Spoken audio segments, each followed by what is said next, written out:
90% des délégations olympiques sont déjà arrivées à Paris. Ça fait du monde, hein, plus de 10 000 sportifs. Et pour l'instant, tout s'est très bien passé. L'ambiance est en train de monter à 2 jours de la cérémonie d'ouverture. D'ailleurs, les premières épreuves sportives ont été lancées cet après-midi. Aucun grain de sable ne doit venir perturber la fête. La France ne fait pas semblant. Les policiers sont partout dans Paris. 50 000 policiers, gendarmes et agents de sécurité privés. Jamais la capitale n'avait été aussi quadrillée en temps de paix, car la menace existe, n'est-ce pas, Wassim Nasr? Bonjour. Bonjour. Quand on parle de menaces terroristes en Europe, de quoi parle-t-on d'abord? On sait que la menace est constante. Donc on a eu l'occasion d'écrire un papier pour CTC West Point à 4 mains avec Peter Nesser, où on décrit tous les types de menaces que rencontre l'Europe occidentale et en particulier ces Jeux olympiques. Donc on va commencer par regarder un graphique avec des chiffres où on voit depuis 1994 tous les attentats en rouge qui ont été commis en Europe occidentale et en jaune tous les attentats qui ont été déjoués. Donc on voit bien qu'il y a un pic entre 2015 et 2017 d'attentats commis et déjoués, mais on voit qu'après, les attentats déjoués sont plus nombreux. Il y a plusieurs facteurs. Il y a évidemment la défaite de l'État islamique territorial qui constitue la plus grande menace. Il y a la défaite d'Al-Qaïda au Yémen. Rappelez-vous, Al-Qaïda, c'était Charlie Hebdo. Mais aussi les lois qui ont changé.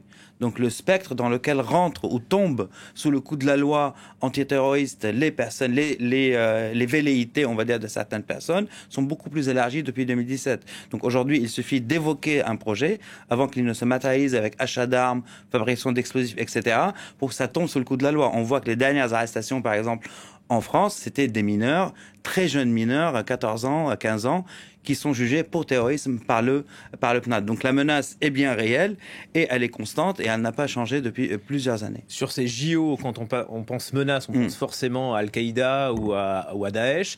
Il y a d'autres facteurs déstabilisants. Il y a d'autres facteurs qui sont beaucoup plus importants à l'heure où on parle. Il y a évidemment la guerre à Gaza, qui cristallise beaucoup.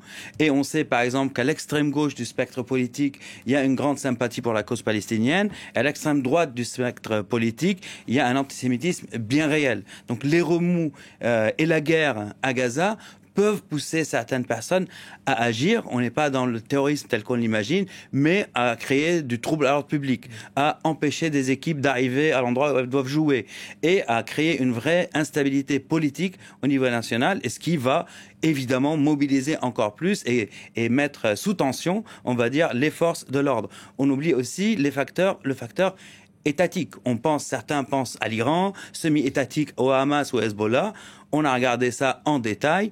L'Iran n'a aucun intérêt à entraver ces jeux, et ni le Hamas ni le Hezbollah, qui gagnent quand même et qui ont une certaine sympathie au sein des populations de la société occidentale aujourd'hui, encore une fois, à l'aune de la guerre à Gaza, et ils ne vont pas sacrifier cette sympathie sur l'autel d'un attentat qui viserait des civils. Mais il y a aussi, on va le voir, le facteur Russie.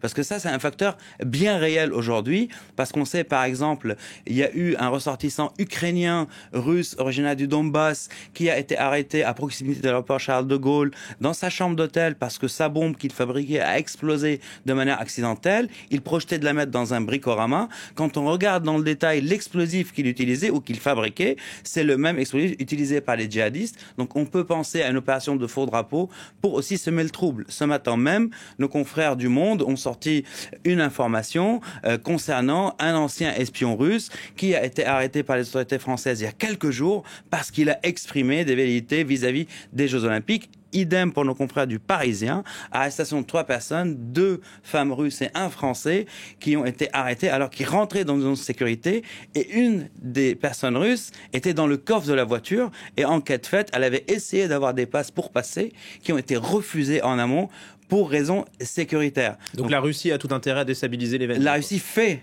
ce qu'elle peut pour déstabiliser les Jeux, et demain, vous pouvez voir avec nos confrères ou nos collègues des observateurs un travail en détail sur tout ce qui est fait sur les réseaux en termes d'intox concernant les troubles ou les tentatives de troubles par la main de la Russie, sans oublier, comme on a dit, que le ressortissant qui a été arrêté à proximité de Charles de Gaulle fabriquait bien une bombe bien réelle.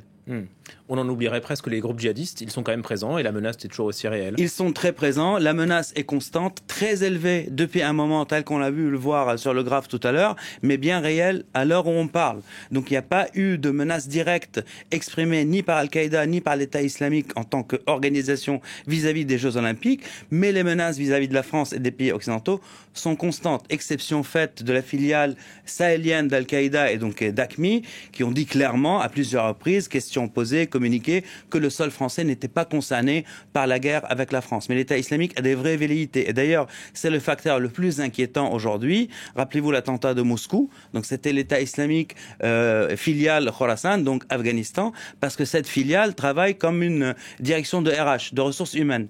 Donc ils engrangent, ils mettent en contact plusieurs individus, quelqu'un qui sait fabriquer une bombe, quelqu'un qui sait faire des faux papiers, etc. Ils les mettent ensemble pour conduire une attaque.